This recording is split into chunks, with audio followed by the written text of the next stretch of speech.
and welcome once again. Mà kí wa pé ẹ káàbọ̀ sórí ìkànnì wa, ìkànnì Koikimedia, bringing the world closer to your doorsteps. The 19th of June 2024. It is just coming up to 5 minutes past 2 a.m. right from London, as we continue our campaign and as we continue our awareness on the right of the Yoruba people to self-determination. Konisuwa, Konirewa, Nigeria is not going to work. It has been a failed country and it will remain so. And there's no amount of your prayers that will revive the contraction known as Nigeria. So we are back on the track with the message from Professor Adebanji Akintoye, the good news, path to prosperity in our Orile-ede Yoruba. This will be the 4th week, I believe, that we've started discussing this very important document in educating and making sure that many Yoruba people understand, exactly what it means to have our own independent country away from the zoo that British created in 1914 on our behalf called Nigeria. So if you're new to the platform, the only thing we discuss here is self-determination. We care less about whatever your plan is to fix a country that British knew very well that the Yoruba people will not be able to fix. So Mokiwa Kwe Ekabo Sorieto, and I say good morning, good evening, and good night, depending on where you are watching from. Bí ẹ ti ṣe ń darapọ̀ mọ́ wa, eléyìí tí Bàbá Akintoye gbélé mi lọ́wọ́ pé ká máa fi ṣe awareness, ká máa fi create the preparedness, because whether you like it or not, Nigeria will collapse just as many countries have folded up in the past. Nigeria koluma kokoje ilutuma break up. So even if your pastor, your imam, your babalawo tells you that Oloma fixing Nigeria, God did not create Nigeria. Lugard, under the fraudulent British, created that monster that is now creating havoc to the millions of lives of indigenous people. We are not tribes. We are indigenous people. We are ethnic and Morawari. We have our own culture. We have our own ideology. We have our own ways of life until British force this amalgamation. And what is going to happen is this amalgamation is going to break up. If you like, pray from now to thy kingdom come, Nigeria will break. Nigeria will dissolve. The only thing we're asking for is it needs to be dissolved in an amicable way so that koni fa ogun. And if that is going to be the end of it, some of us are prepared for such. But because we are Yoruba people, highly intelligent, there is no need for us to go through that route. That is the reason why we are doing this awareness continuously in the night, in the morning, so that Koma Basokwe, Mo Monton so. That is the reason why we are making this push on a daily basis. So before we start the program, as usual, we play our beautiful Yoruba anthem that has now been adopted by the by all our governors, even though most of them are criminals anyway. So, but at least Washati adopted. Let's listen to this while I set up, the last part of the platform, and we can kickstart the discussion. So what are we discussing this morning? I'm going to say good morning to everyone that have joined us. We are discussing our youth development program will transform our nation, not Nigeria. Because your youth development will transform Nigeria. There's nothing called Nigeria, okay? Yes, we are born inside Nigeria, but it used to be Yoruba before Nigeria. As we said yesterday, Ìwé ìròyìn was established in 1859. That is about 55 years. You know, I can't remember how Yoruba people called 55. So to back calculate between 1859 to 1914, that's 5 years difference. Níbo ni Nigeria wà nígbà yẹn. So don't die for Nigeria, okay? Many people have died for Nigeria that many people will never be remembered. Even MKO Abiola died. Agbotomo ẹ̀kan sọ nísìnyí pé the MKO Abiola children are struggling to buy medication. Imagine the legend, the philanthropist, MKO Abiola, àwọn ọmọ ẹ̀ struggle láti fi ọwọ́ lọ sẹ́nu. Ẹ káàárọ̀ gbogbo ènìyàn, ẹ jẹ́ ká gbọ́ ilé mọ́ ń bọ́ mọ́ ìtì dé.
Ẹ ṣé gan ni mo ti rí comment yín ìyá mi dáadáa. I have a lot of backup márùnléláàádọ́ta 55 years. Tẹ́ bá wo program tí mo ṣe lọ́sàn. You have to catch up with what I do on this platform. I know it's a lot, but you have to catch up. That is the only way ẹ lè máa follow the analysis tá à ń ṣe lójoojúmọ́, because many Yoruba people mọ ibi tá a tẹ̀ wà tẹ́lẹ̀. Yes, wọ́n bí ẹ sínú Nigeria, but kò sí Nigeria as at 1850. The Ìwé ìròyìn was founded in around 1850 or thereabout. Yeah, kò sí nǹkan kan tó ń jẹ́ Nigeria prior before that time, and we were able to look at it yesterday on the site called Historyville. Ìwé ìròyìn, kò sí nǹkan kan tó ń jẹ́ Nigerian first newspaper. Is a crime. Olórí burúkú làwọn òyìnbó. Peter Pan mo kí ẹ, Ṣeun Lawal, bàbá mi Iyọlá Adédoyin, àǹtí mi Bukky, mo rí yín náà lórí Instagram, Tokyo 778. Má jẹ́ kó fúlẹ̀ pé Nàìjíríà kankan Nàìjíríà ò fowó. Mo kí ẹ Bọ́lájí, brother mi Ìdòwú. Ẹ fọkàn balẹ̀, kò ń ṣe bí ti Tinubu. Yorùbá máa pín kúrò lára Nàìjíríà. Kódà bẹ́ẹ̀ ni mímọ́ sọ bẹ́ẹ̀ by fire by force ìlú yẹn máa pín. Bí Pastor Adébóyè pray fún Nàìjíríà máa pín. Bí ìyá àdúrà kó pray fún Nàìjíríà máa pín. Bó bá wọn ìmáàmù Ọ̀fà kó pray fún Nàìjíríà, kó bá wọn babaláwo kó ṣàdúrà, Nàìjíríà máa pín. Inshallah, lágbára Jésù Kristi, lágbára àwọn tó ní ilẹ̀ wa. So ìwé ìròyìn wọ́n ní Nigerian first newspaper. Kí ló ń jẹ́ Nàìjíríà? Àwọn olùṣọ́ lórí burúkú bó ṣe sọ fún wa pé Bongo Park ló find the River Niger ni máa jẹ́ kó máa tàn ẹ́. Mo ń bọ̀ mọ̀ tí ìdẹ́jẹ́ ká tún gbọ́n tí bàbá ẹ̀ sọ lẹ́ǹkan sí. Sallallahu alaihi wasallam. Ọlọ́ni mo ṣe yín ní ìran wákọ̀ báyìí láhùn ẹ̀tún lágbóolé kálukú lọ́mọ̀ràn tiẹ̀ kálukú lágbóolé tiẹ̀ lè tààrà fún kẹ́lẹ́ bá dára yín mà. Ọlọ́run ò pa wá pọ̀, àbòsí la fi ṣọ́ra wá pọ̀, Ọlọ́run ò pa wá pọ̀. Solúṣàn ọ̀rọ̀ orílẹ̀-èdè yìí kó ní kálukú ọmọ bá tiẹ̀ lò. Kí Yorùbá dúró dúró tiẹ̀ kó padà sórí ilẹ̀ bàbá rẹ̀ kó lè máa gbé nǹkan tiẹ̀. Haúsá náà padà sáàyè tiẹ̀ àti Fúlàní, kí Ìgbò náà padà sáàyè tiẹ̀. Ta ni sọ fún wa pé yọ jẹ wá? Ta ló sọ fún wa pé yọ jẹ Yorùbá bí Yorùbá bá dá dúró? Ìwọ nìyà ọ̀jẹ̀. Ìwọ tó ń gbèrò rẹ̀ nìyà ọ̀jẹ̀, ìran rẹ̀ nìyà ọ̀jẹ̀, yóò ṣe àjẹ wa. Ìyà ọ̀jẹ̀ wa bọ̀ látàná tí ń bá bọ̀, yóò ṣe àjẹ lónìí. Ìyà ò lè jẹ wá o. Ibi ọ̀rọ̀ Ọlọ́run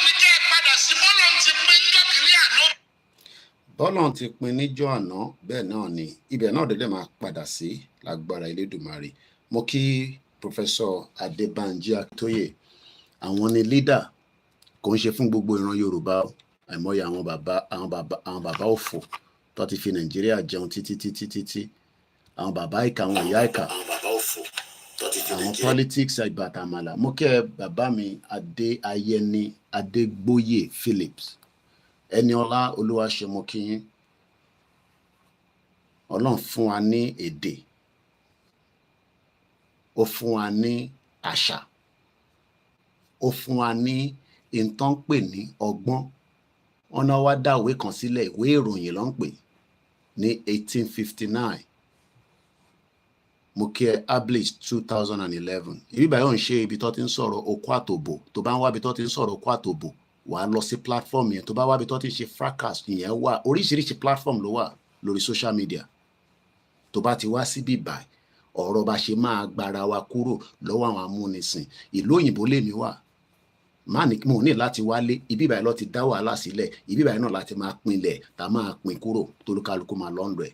Bó bá àwọn British kọ́ dá sí, bó bá àwọn America kọ́ má dá sí, tásìkò bá tó wọ́n ní tíyan bá lọ tọ́ílẹ̀ tó bá fẹ́ yàgbẹ́, ìgbẹ́ yẹn máa jáde, ọmọ tuntun máa jáde. Mo kí ẹ Mr. Perry, safety domain, leaders that are leading Yoruba to destruction. Àwọn bàbá òfò, àwọn ìyá olórí burúkú, politics ẹ̀ bàtàmàlà tẹ́ ń ṣe. Simple ra ẹ̀ mo èèyàn tèmi. Ẹ bá wa pín. Ìbẹ́ bá lọ sí service náà máa ní kẹ́ pín. Ìbí náà máa ń wà lórí church service. Tó bá dé stage kan, pastor yẹn máa ní share the link, share the link.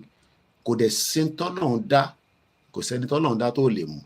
Ó máa mú yín lẹ́yọ kọ̀ọ̀kan. Bóhùn yín kẹ́ra bulletproof car àwọn alálẹ̀ máa la mọ́tò yẹn, á la mọ́gi, kú dànù.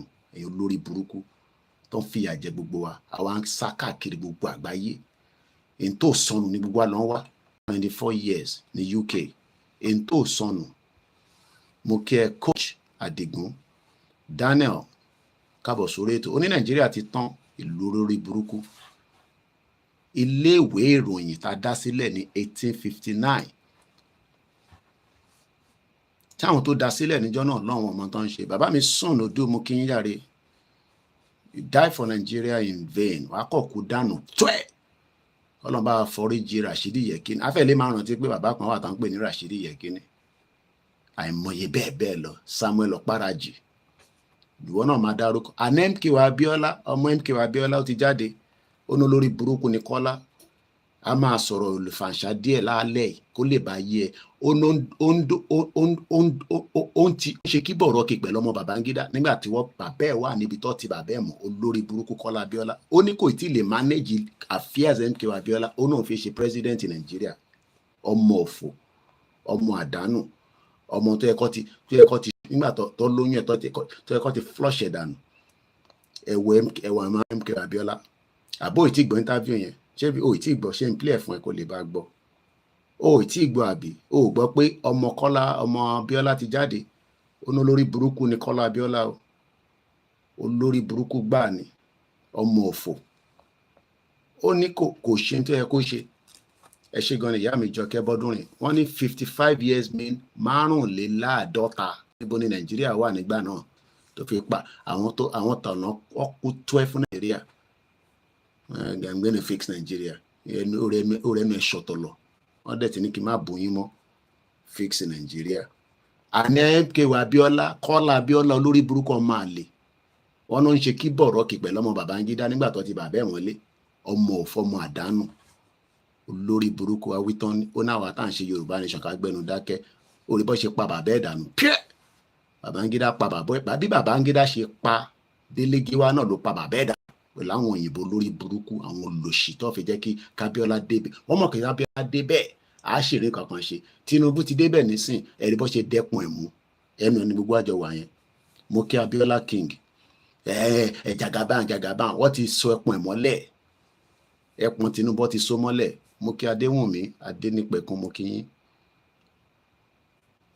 fix gẹ́gẹ́ fix Nàìjíríà tó tọ́jú bàbá ẹ̀ tí bàbá ẹ̀ fi dákẹ́ tó fi dákẹ́ láyé ní general hospital wọ́n ti bàbá ẹ̀ káàkiri ni gbé bàbá ẹ̀ bàbá ìlú Ìkẹrẹ nísìn àgbàlagbà bá yàgbẹ́ a máa tọ́jú ẹ̀ torí pé wọ́n máa sanwó fún ẹ ìyẹn ló ń pè ní iṣẹ́ tó fi wá ṣe London nìyẹn tó fi ń fún yín ní COS nìyẹn irú èmi ní option kò ń ṣe dandan ni kí n ṣe irú iṣẹ́ yẹn but ẹ̀yin tẹ́ ń gba COS iṣẹ́ wa tọ́jú àgbàlagbà tágbàlagbà bá yàgbẹ́ wá wẹ̀ fún wa wà núra fún mo pàdé ọmọ kan lórí bọ́ọ̀sì níjọ́ ní gbogbo ọ̀rọ̀ ló ń sọ lórí bọ́ọ̀sì kò mọ̀ ìtàn sọ lórí bọ́ọ̀sì ó ti ń calculate hours tó ṣe 33 hours èmi ò nídìí COS ìgbà ilé mi ń gbé ẹ̀yin tẹ́ ń bọ̀ lẹ́ nídìí COS àwọn ò nídìí COS bóhùn mi mo lè lọ ṣiṣẹ́ cleaning but wọ́n ti lock ẹ̀yin òyìnbó ní ẹ fi wá ṣiṣẹ́ wọ́n ti lock yín mọ́ one particular area ó bá ka ìwé látòkè délẹ̀ iṣẹ́ kíá ló ń bọ̀ wá ṣe nílùú òyìnbó ẹgbọ́n nǹkan tó máa Abíọ́lá sọ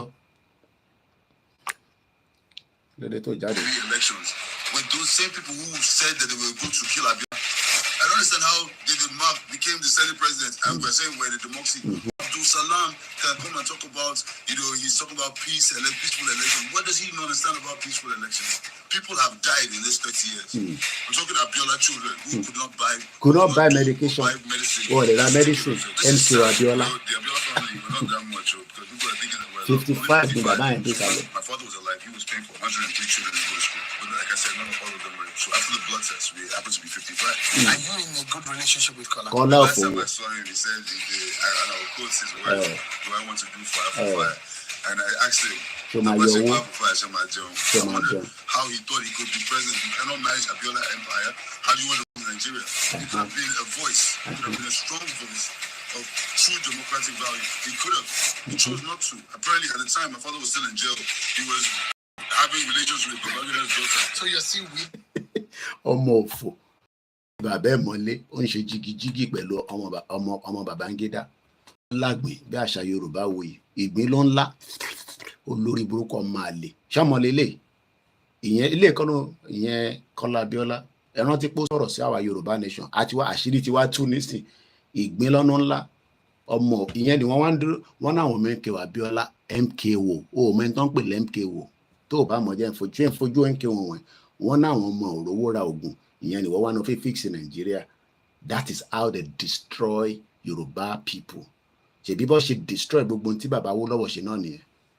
Mo kí ẹ Òkè Káyọ̀dé MKO tó bá ń lọ Amẹ́ríkà kò ní láti sọ fún wọn àti inú plane lọ ti máa ṣí signal fún pé máa bọ̀ à ń retí ẹ̀ ó wá kú tán nísìn wọn náà wọn mọ ẹ struggle wọ òrówó ra oògùn ìwọ wa ń gbàdúrà Ọlọ́run jẹ́ ìrówó ra oògùn náà Nàìjíríà Ọlọ́run jẹ́ Nàìjíríà dá o jà tó gbọ́n táfà yẹn sọ lẹ́ẹ̀kan sí mo ṣe ń set up Twitter space ká lè gbé gbogbo yẹn wọlé bóhun ẹ̀ kò gbọ́ bóhun ẹ̀ kò má gbọ́ bọ̀ lórí platform yìí wà á gbọ́ tipátipá òun dúró de káwọn Linda Ìkejì sọ fún ẹ pé Nàìjíríà máa dá òun dúró de àwọn influencer yẹn lórí social media àwọn olùṣe lórí burúkú àwọn àdánù èèyàn àwọn yẹn ló máa sọ fún ẹ pé Nàìjíríà òun dúró Túndé Ednut kó sọ̀rọ̀ Yorùbá nation ibi tóun ti ń jẹun lòun ti ń ṣe yẹn kìdí káwọn pẹ̀lú Yorùbá nation máa dúró de àwọn yẹn máa dúró de wọn bọ̀ wọn sọ fún ẹ pé Nàìjíríà máa dá wọn bọ̀ ìyá jẹ ṣégèsè lára ẹgbọ́n sókè bàbá kí lẹ sọ. Sallallahu alaihi wasallam.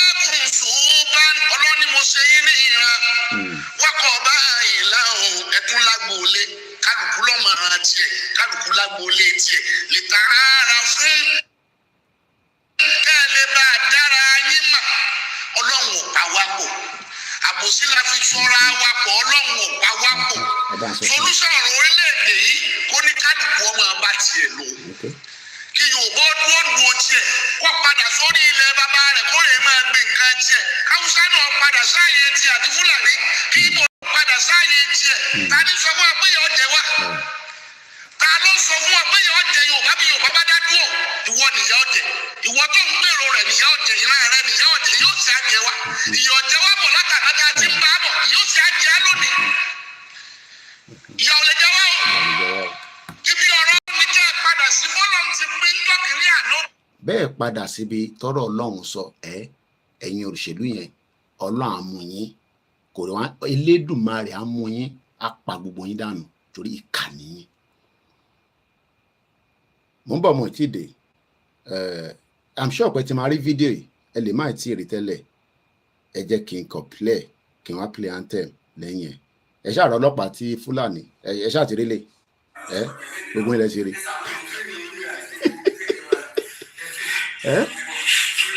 Fúlàní ni o wọ́n ti gbà bọ́n lọ wọ́n ti gbà bọ́n lọ wọ́n ti gbà bọ́n lọ lọ́nà ṣòro ni àwọn ti gbà bọ́n lọ ní àwọn tó kù ńkọ́ àwọn tó kù ti yá dànù nígbà tí Fúlàní ìyá mi Jọkẹ́ ní Kọ́lá Abíọ́lá ọmọ òfò ọmọ àdánù sọmọ nìyẹn ìgbín ló ńlá wọ́n ti bàbá ẹ̀ mọ́lé àwọn Yorùbá wọ́n dẹ̀ ti mọ̀ pé àwa Yorùbá bá ti fún ẹ lówó àwa dẹ̀ ti gbọ́bìnrin ilé lọ́wọ́.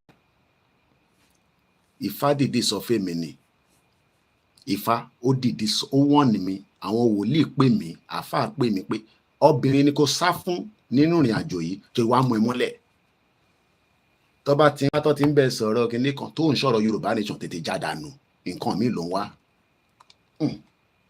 tó bá ti di pé ẹ ti ń sọ̀rọ̀ tó ti ń mọ́rọ̀ lọ síbòmí tó ń ṣe ọ̀rọ̀ Yorùbá disconnected ṣe pé àǹtí máa ń pè yín padà torí bó ṣe máa rán wọn wá nìyẹn ìbẹ́ obìnrin lọ́ fi mú Solomon ó tètè sọ fún mi wọ́n ní mi ní 3 years ago religion mẹ́tẹ̀ẹ̀ta lọ́ pè mí pé lórí ìrìn àjò yìí o obìnrin ni kò sá fún òǹgbà tó ti láwọn ìyàwó tó dáa tó ń tọ́jú ẹ̀ má tún jẹ́ kọ́mọ kan wá bẹ́ẹ̀ sọ̀rọ̀ máa di pé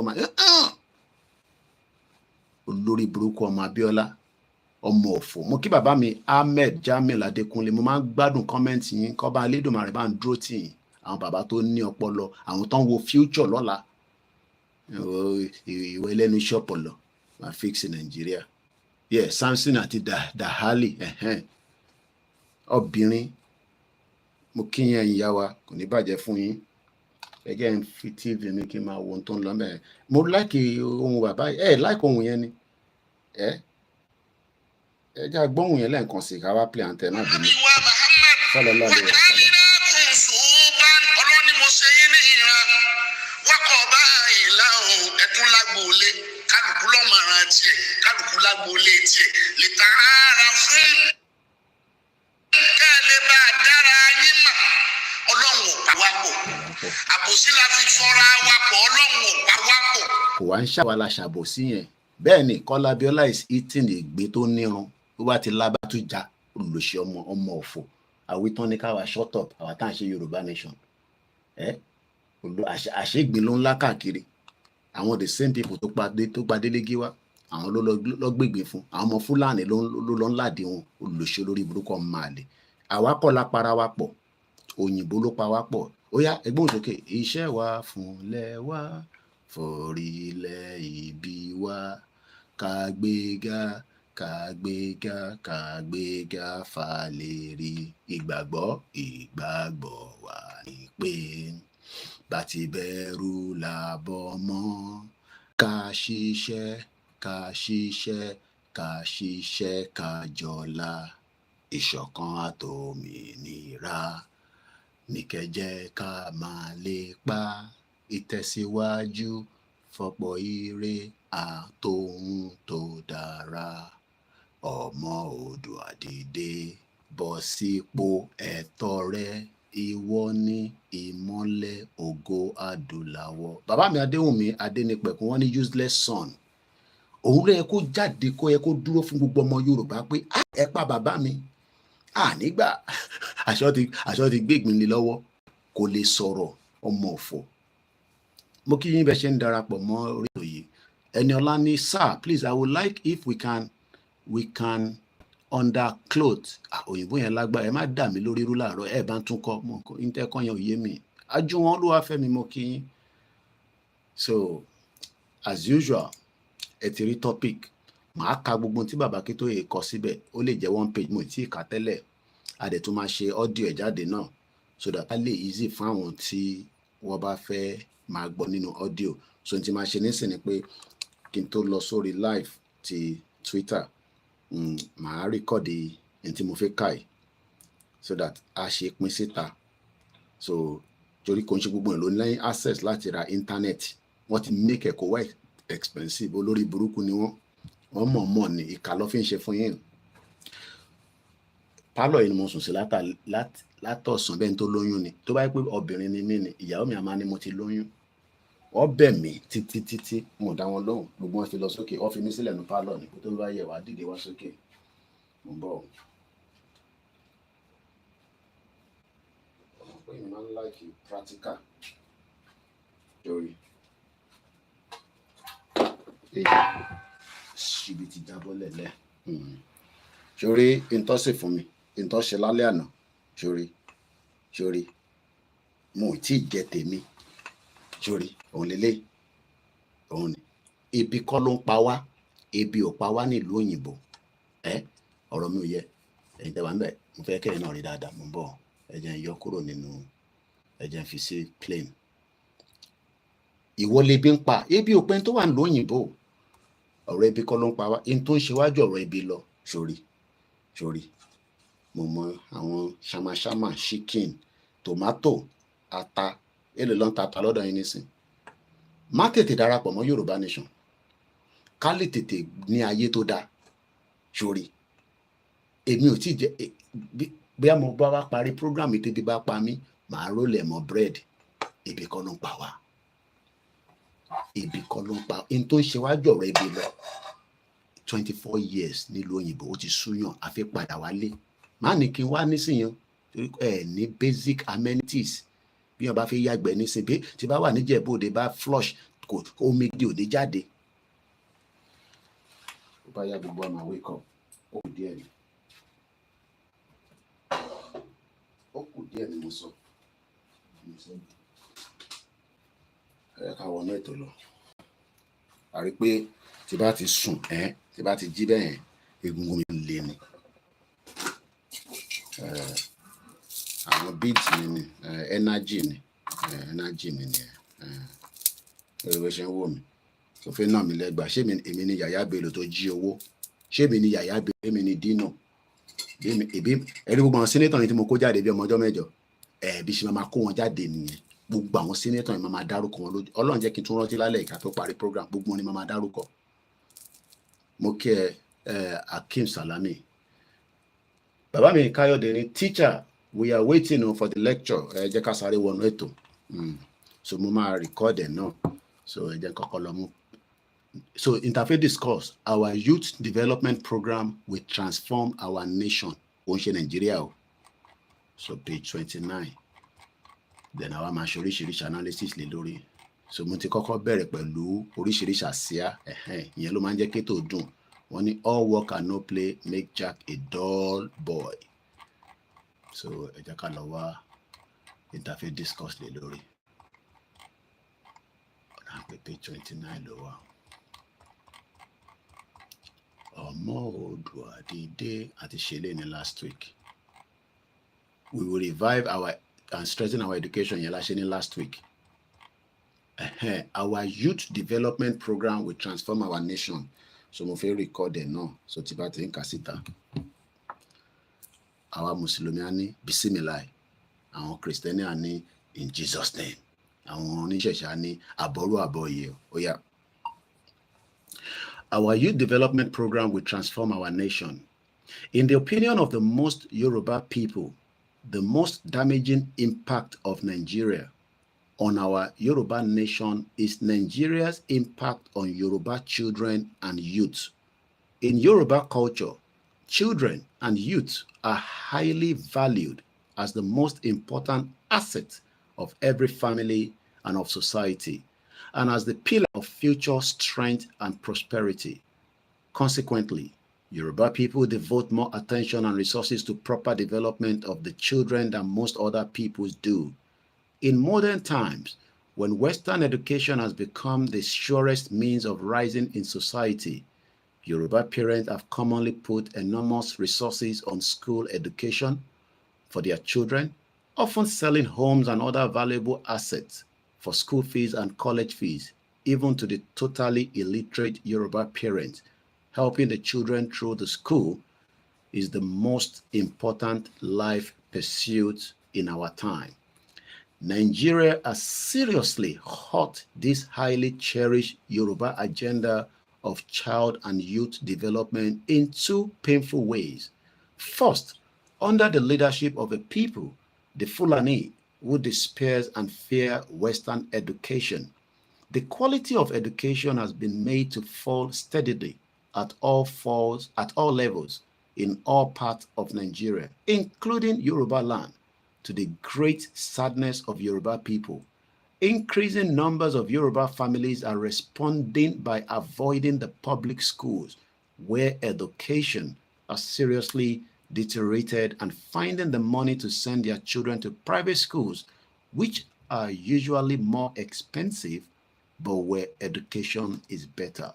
Secondly, because of the federal government destruction of the development, energy, and momentum of the Yoruba Western region in 1962 to 1965, and because of the relentless decline of the whole Nigerian economy since then, unemployment has become a major character of Nigerian society.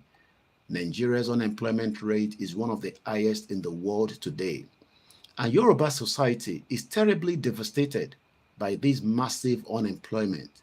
In the far north of Nigeria, where there is almost no attention to education, Nigeria's anti-education posture has created an enormous class of poor youths, consisting of millions of youth who have acquired no schooling and no skills, the class known as the Alimajiri, who are the poorest group of people in the world and who spend their whole lives as beggars in the street. In the Yoruba southwest of Nigeria, where all children go to school, the high rate of unemployment has hit the masses of educated Yoruba youth abominably. Hundreds of thousands of educated youth, many of them with different levels of university degrees, have for decades been milling around in Yoruba town and cities, their numbers increasing year by year. Annually, huge numbers of these educated youths find ways to obtain visas to flee to other countries. Many find ways to flee abroad as illegal immigrants. Many even try to reach Europe via the Sahara Desert and over the Mediterranean Sea. There are constant reports that many of these are dying in the desert and perishing in the Mediterranean Sea, or that some are being enslaved in the countries of the North Africa. In spite of such reports, more and more Yoruba youth are still regularly heading to the desert and the Mediterranean. Consequently, Yoruba migrants are found today in probably all countries of the world. For the very many ones who somehow cannot flee abroad, their lot at home is serious poverty and deprivation, frequent economic dependence on their poor parents, occasionally begging, occasionally life as poor regarded attendant of politicians, inability to marry and start raising families of their own, membership of criminal courts or internet crime gangs, hopelessness and shame. In these many ways, the youth of our Yoruba nation are being robbed of personal dignity and national moral orientation. The Yoruba nation is being dangerously bleed and degraded, and the future of the Yoruba nation is being very seriously in peril in our new country. As we start seriously improving our educational system, we shall embark also very seriously on elevation of our youth. We shall learn from the example of the country of Singapore in the South Asian. Up to 1965, Singapore was one of the member states of the Federation of Malaysia. Singapore was terribly poor island. It had no resources, no land for agriculture, no forest, no forest resources, no mineral resources, and it even had to pipe its domestic water supply from other provinces on the mainland. In addition, Singapore's youth, most of them little educated, were a serious problem because they were unemployed. Many of them were involved in crimes, and large crowds of them were frequently rioting in the street. Finally, in 1965, the government of the Federation of Malaysia decided that the Federation could not continue to face the problem of Singapore, and therefore granted Singapore the freedom to separate from the federation and become a sovereign country. In short, Singapore was expelled from the federation. So suddenly, without any preparation, without any resources, and with a youth rioting in the street, Singapore became an independent country in the world. Singapore's situation was so terrible that a Singaporean leader who had to announce this sudden change to his people by radio was heard sobbing as he made the announcement. At one point, the announcement, he said, sobbing, "This is a day of anguish for Singapore and for me." Fortunately for Singapore's leader decided that the only available path forward for their country was to seriously develop their youth. Therefore, Singapore decided to invest all energy on a great youth development program, which, number one, provided skills training for all the youth in all occupations, from simple occupations like hairdressing, nursing, cooking, restaurant services, etc., to higher occupations like masonry, carpentry, roofing, plumbing, entertainment, etc., to still higher technological occupations like motor vehicle repairs, electrical installation, plumbing, metal fabrication, etc., to still higher educations like import and export management, building construction management, business promotion, etc., to the highest technological occupations like computer assembly and repairs, printing, publishing, product design, manufacturing, accountancy, etc. Number two, devote serious emphasis on training all the youth to be responsible and proud employees in whatever jobs they were employed. Number three, provided entrepreneurial education and training for youth who, after acquiring skills, desire to start and manage businesses of their own. Number four, create a well-managed package of financial assistance, small businesses loans, businesses counseling assistance, and other kinds of assistance to new small businesses.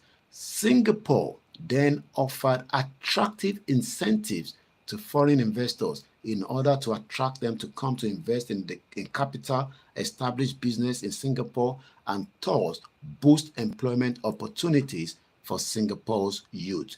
It all worked wonderfully. Singapore's youth acquired skills in countless occupations, were trained to be competent and loyal employees, became highly desired employees. They are developed among Singapore's youth a culture of excellence at work, a culture of strong loyalty to employers, and a culture of seeking higher skills in order to get promotion at work. Many of them who acquire skills started small businesses of their own. The National Small Business Loans plus the business counseling assistance to the new and small businesses helped most of the businesses to succeed. Major foreign investors, learning of Singapore's incentive to investment and of Singapore's skills and competent employees, brought their investment of businesses to Singapore, and employment opportunities soared. Singapore developed a program of ensuring that Singapore's export would be of high quality and that made Singapore's product highly acceptable in the world market. Singapore became a major exporter of various products. As its economy grew rapidly, Singapore was able to devote resources on infrastructural and allied development, roads, ports, airports, airline, shipping building, shipping businesses, electrical installation, water supply installation, ambitious housing estate. By 1975, Singapore's economy was rated as one of the most successful economies in the world.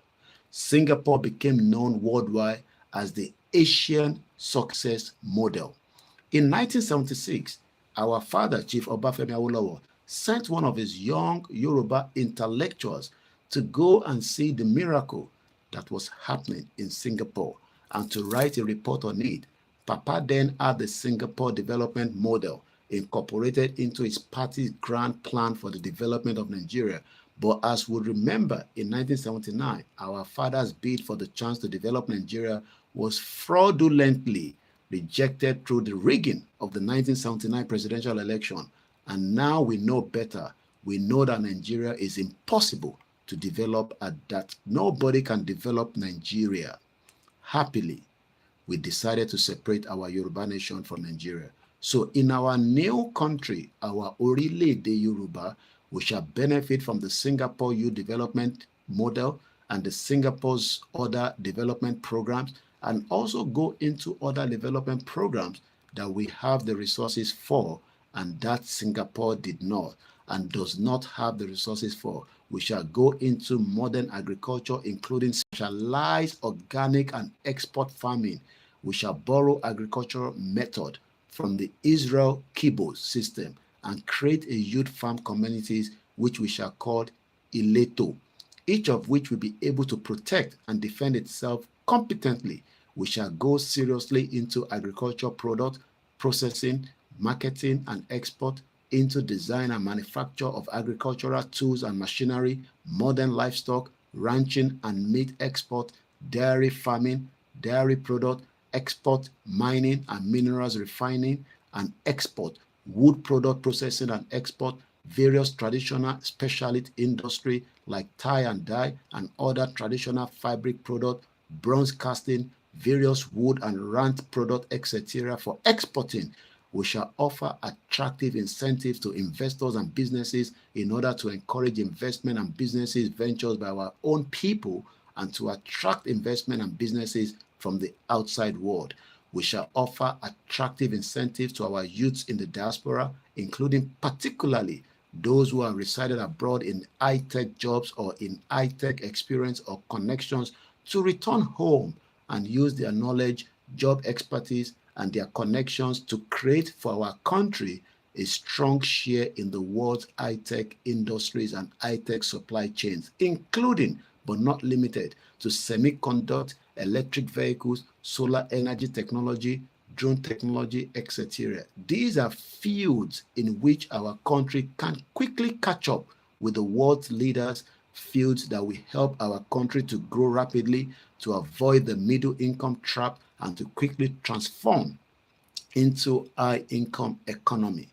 Altogether, we can and we shall develop our country much faster than the people of Singapore developed theirs, because our country is much larger in territory and population and much more endowed with varied natural resources and with educated human resources. What Singapore achieved in about 8 to 10 years, our Orile-ede Yoruba can achieve it 4 to 6 years. We shall quickly create a surging national economy that will attract Yoruba youth back home from all corners of the world to come and contribute to and share in the rapid growing prosperity, greatness of their own country. This is coming from Professor Adebanji Akintoye. The good news, path to prosperity in our Orile-ede Yoruba. Èwo lo gbọ́ nínú ẹ̀ kí n ṣàlàyé.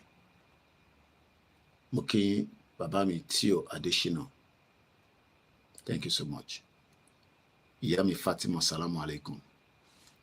Lux Rao Vlogs, thank you.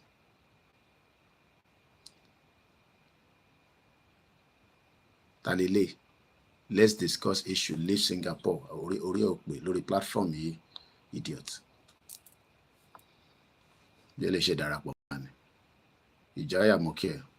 Mo kí bàbá mi Theophilus. Don't come here and talk nonsense on my platform. Discuss issue. Eléyìí tí mo ń discuss kò ń ṣe issue. Eléyìí tí mo ń discuss kò ń ṣe issue. Mo kí ẹ brother mi Waris Jinadu. Yoruba individual state countries possible like Singapore. A mini lecturer, you slow down and listen. Let's discuss issue. Which issue? Which issue are we discussing? So all I've started reading, I think kò ń ṣe issue.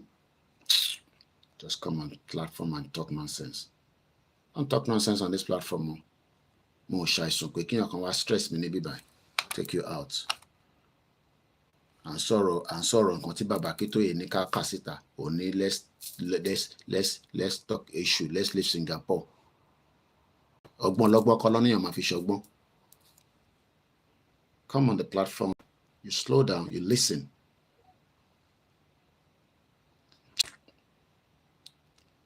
bá ti rán yín dé náà lẹ mama èèyàn kan ṣèpè mí láti Brazil inú wọn dùn bí kíní ni pé gbà olólóyè lè wá sí Brazil à ń sọ̀rọ̀ nǹkan tó important ń sọ̀rọ̀ let's leave Singapore ṣé Nàìjíríà ni kí n máa fi wé ni mo kí yín jàre gbogbo ẹ̀yin tá ń gbọ́ wa so that was 14 minutes and tó bá ti bá pàdé it has now been converted into audio please mo kí yín Mayor Brown plus mo kí yín ibo ni ìyá yẹn tẹ́ wà ìyá Brown àbí kí ló ń pè rẹ̀ nígbà yẹn tó wà ní Dublin àwọn ìyá òfò àwọn ìyá tó da Yorùbá nation láàrin méjì tó náà òun ṣíra sí wòwò òun ṣépè fún bàbá àti ìyá ẹ̀ Ayọ̀ Brown níbo láyọ̀ Brown wà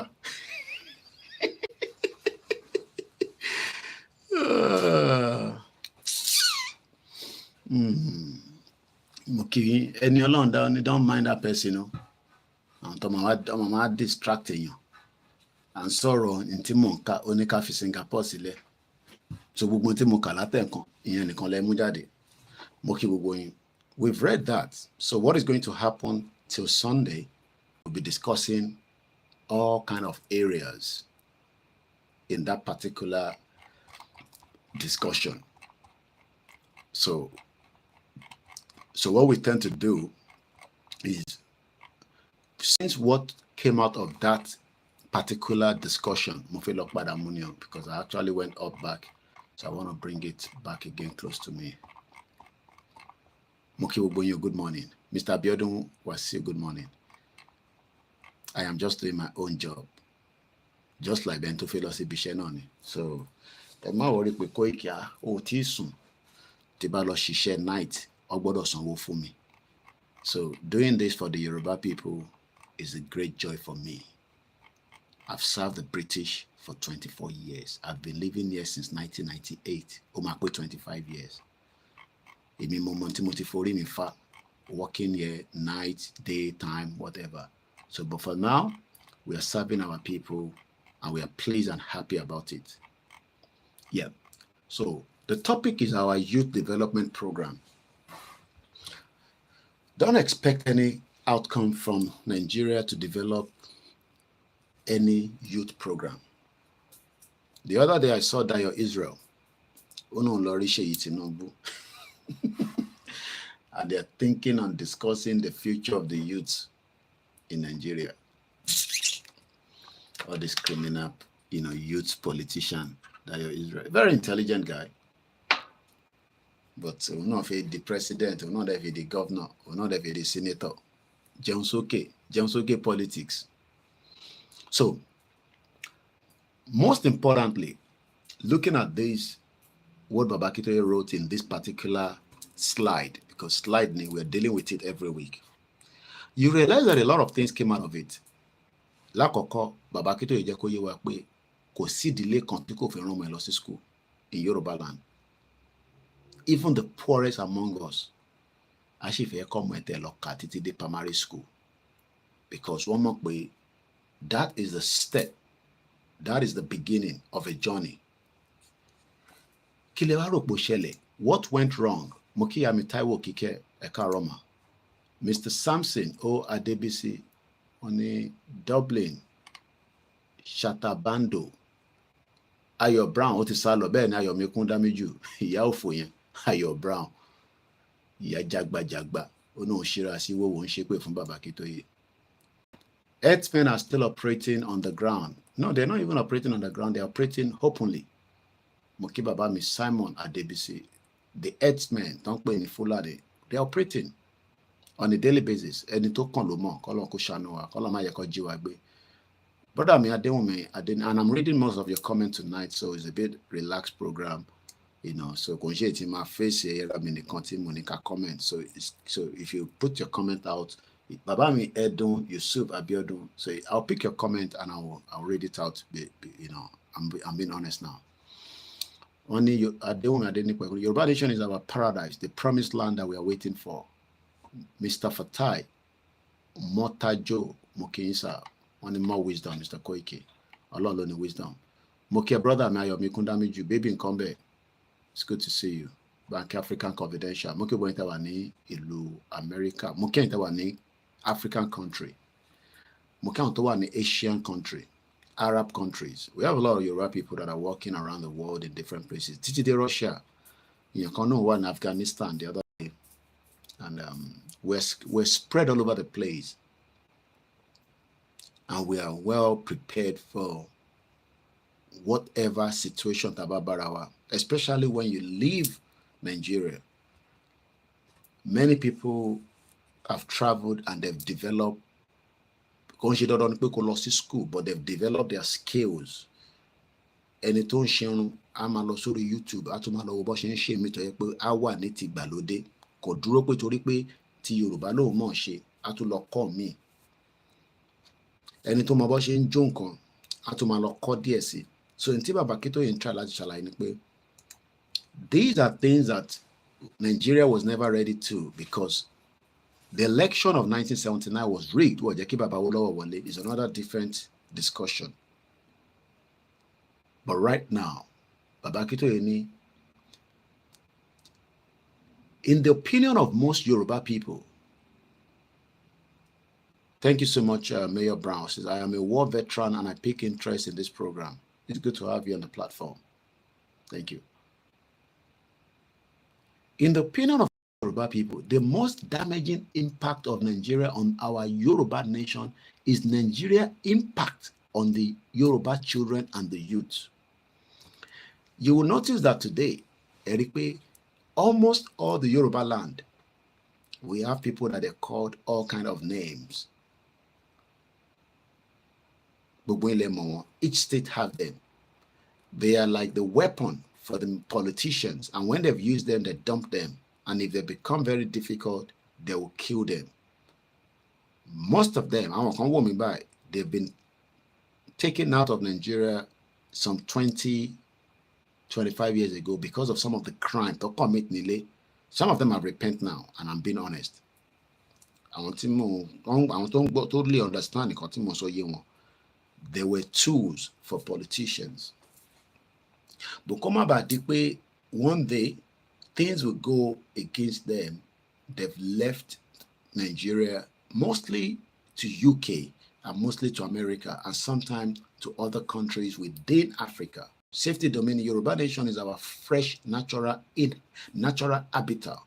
Putting us in Nigeria is like putting salt in the waters in which fresh water fish lives. So we want to come out of this. The first thing is you have what they call a youth development program. In UK, let's start with UK before we go into Singapore. So I'm going to put youth development program, and I'll put UK, and I'll see what comes up out of it. Youth development, not league, program. Let's see what kind of program the UK man offer. And I'm just typed on youth on Google, youth development program, UK. That is what I typed. Let's see what has come back out. actionforyouth.org, youth transformation program, support for young people. And I'm going to open that up and I'm going to read what it says.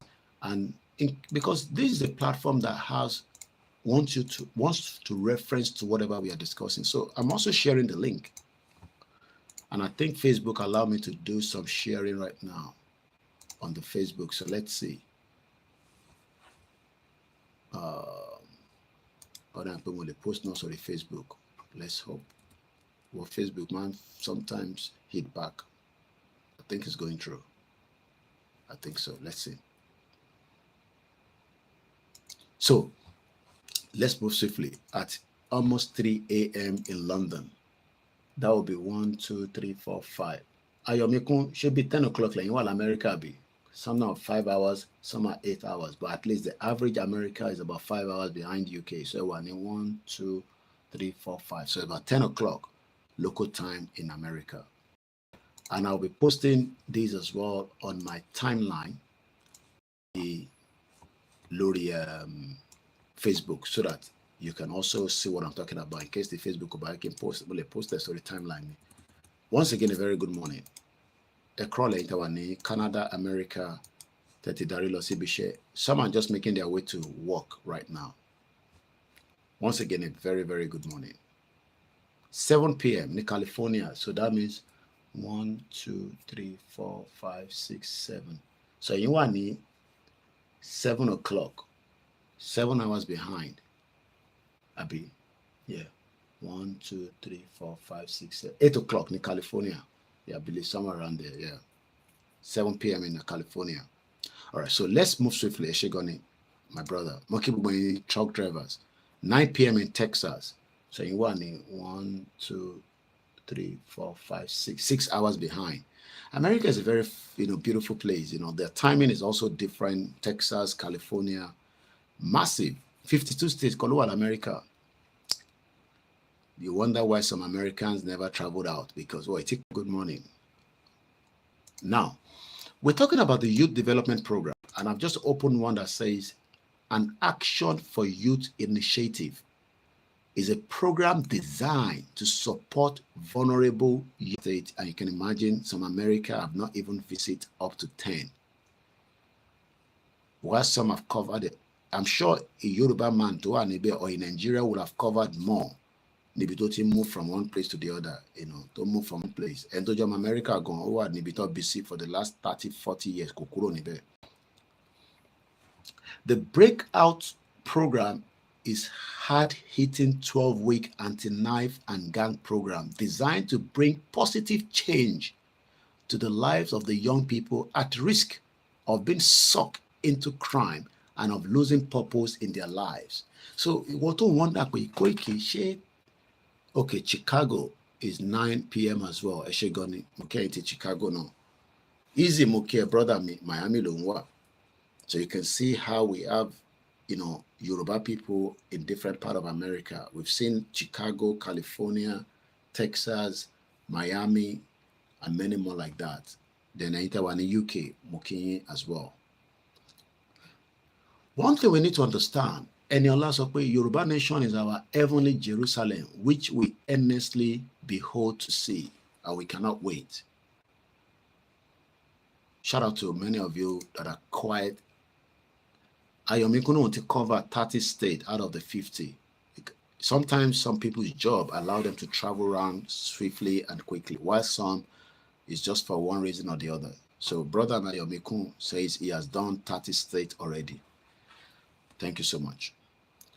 What we are discussing is part of what Baba Akintoye asked us to do on this platform. This is the 4th week, and we are discussing our youth development program.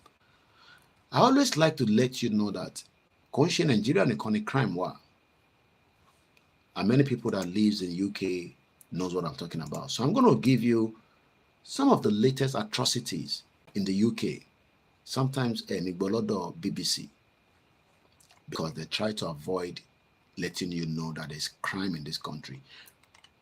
Shout out to those of you that have joined us, on the Twitter space, and those that are watching us on Twitter. So we, apart from the mixer that I did not turn on, at least we have one person listening to us on the Twitter space, where we have 8 people so far on the Twitter. And later on, I do post all these videos back again. So let's go to, I normally go on a website, on a X, which is normally Twitter. Easy Sokwe Igbowosha, good evening to you, my hero. And it's all our own hero as well. Igbowo stopped the invasion of the Fulani terrorists to some extent. Let me give you the background to some of the crimes in the UK in the last couple of days. But yet, we've just heard about the breakout program, an action for the youth initiative. It is developed to have maximum impact. The breakout program is tailored to individual needs and uses a package of mentoring, classroom sections, outdoor education. We work with schools to identify participants, typically those displaying various early indicators of crime. Enter our Koikimedia Instagram, It's going a little bit, but I'm going to come back because we only have 1 hour every time on the Instagram. So Tobatiku, the program hasn't completed. I will be coming back. So in 14 seconds, that will go off. So a time I wonder, cultism, can we bring them back into a program? Can we develop them into a tailored program? Yes. University, and they'll be able to do that to support the Yoruba nation when, as at the time, we have our own independent country, to revive the lost generation that the contraction politicians have done for their own selfish gain. Ǹjẹ́ ìrí kí politician lóyè máa lo àwọn ọ̀dọ́ láti máa lọ fi para wọn, láti máa fi jà? No. I'm going to still tell you about the crimes, but we're talking about a program designed to support vulnerable young people. I want to know vulnerable. What is the meaning of vulnerable? Let's look at the English dictionary of the word vulnerable. As in Vulnerable. As in vulnerable. Exposed to the possibility of being attacked or harmed, either physically or emotionally. All-Star Yoruba TV, Ekusheta Kuntakun. We have millions of vulnerable Yoruba people, Igbo people, Hausa people, Ishekiri. Why do we have vulnerable? It's because we don't have a tailored program for them. Papa Theophilus Akintoye Koiki, I have covered 32 states out of the 50. A lot of Yoruba people are doing very well in America. But they're not involved in Yoruba nation yet. We don't know why. And they're not going to do anything in Nigeria.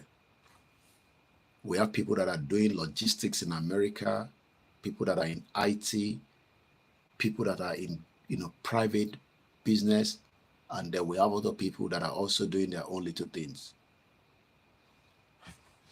Why Tiashini vulnerable? And you think that we cannot revive them back? Kò sọ́mọ kan tó gbé wá látọ̀run tó wá sílé ayé tó bá jẹ́ pátá ni. You just need to give them, nurture them. Èmi ò lè jẹ́ pé kò rí love. We now have Yoruba people say, Tinubu, hey, láti ìgbà tí Buhari ti gbé lọ. I mean, how did we even get to where people will be still putting Buhari, that evil monster, dead or alive? I asked a question on my ex. Is Buhari still alive? Because Coagba treatment money London. Double body. The reason why we have vulnerable, and the meaning is people that are exposed to possibility of being attacked. And we have many of them. They are people that are vulnerable. That is what the politicians have done. But kakaki politician wa lo a tailored program to support them. We saw, I'm not making this up, okay? When the Olori Buruku former governor took with any to the senator, not Bengadana, the other one, Ibukunle Amosun, Olosho Olori Buruku pẹ̀lú fìlà gogoro tó ń dé káàkiri. Ṣé rántí kó lọ dá ìbọn padà fún kò fi kó bọn yẹn fún Dàpọ̀, because wọ́n àti Dàpọ̀ Abíọ́dún will agree going to the election, because I covered the election in Ogun State in 2019. Ọ̀tọ̀ lẹni tó ń support, ọ̀tọ̀ lẹni tí party endorse.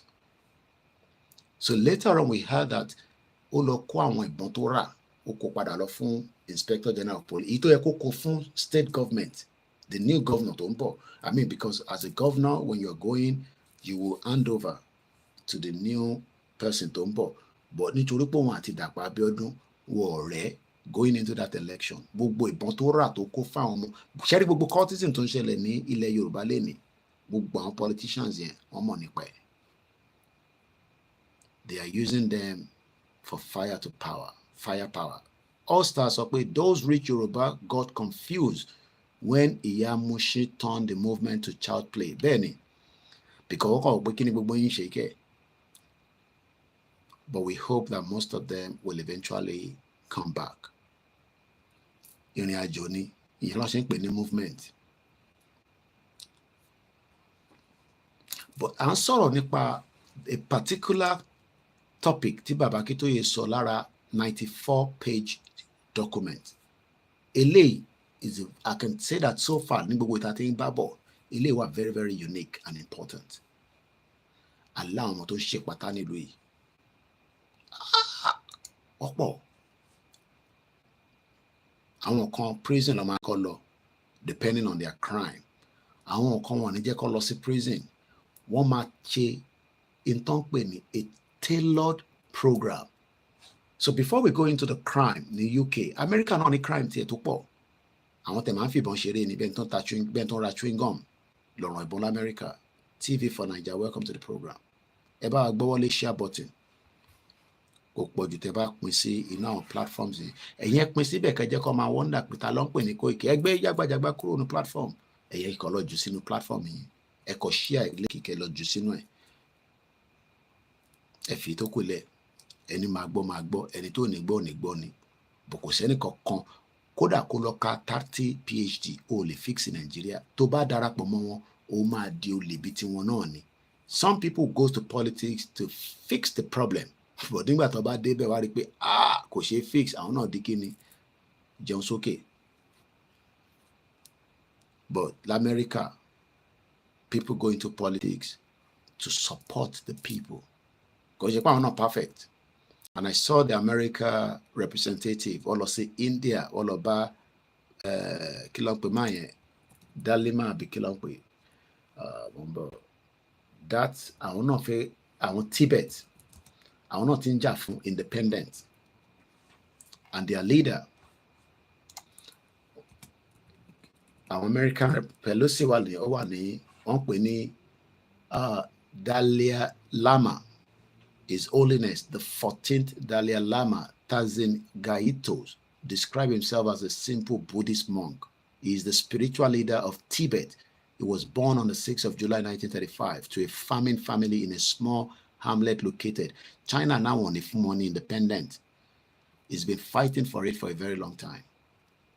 He has a government in exile. Anytime say Biafra government in exile. I want any government in exile. The India looting operate. Bishimba sort about a representative from America. Most often people by an international platform. They are currently in India as I speak to you, even up to their speaker, Pelosi. Pelosi won Indian by the Democrat and the Republican. Koda, they are still asking China. China communist in but that is a discussion for another day. But let's quickly give you, like I said earlier, some of the crimes in the UK within the last couple of days. You'll be shocked. Let's start with 3 hours ago. An air ambulance has landed in South Norwood this evening in Yelaliano, Tuesday, June 18, with a report of stabbing in the Croydon neighborhood. Right? There is still air ambulance. Is that the same thing in Nigeria? Where there is crime, is there support for the air ambulance or the normal road ambulance or the motorbike ambulance to save lives? This is UK. La Niro Leano. Stabbing kan ṣẹlẹ̀ ní Croydon, air ambulance wá park sínú inú park. While the ambulance is on the road and waiting treated, but to get the patient quickly to the hospital, láti lè make sure pé kó má bàa kú, the air ambulance is sent out. That is what a Yoruba government looks forward to.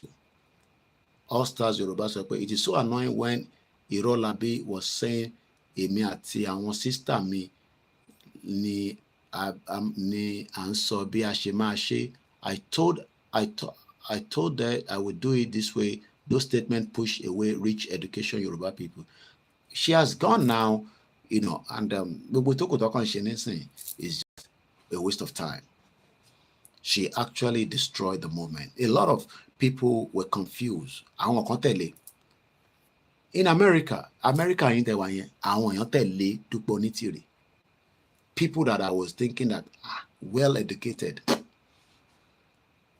Well educated. Just focus to rate and balance. Into more of these.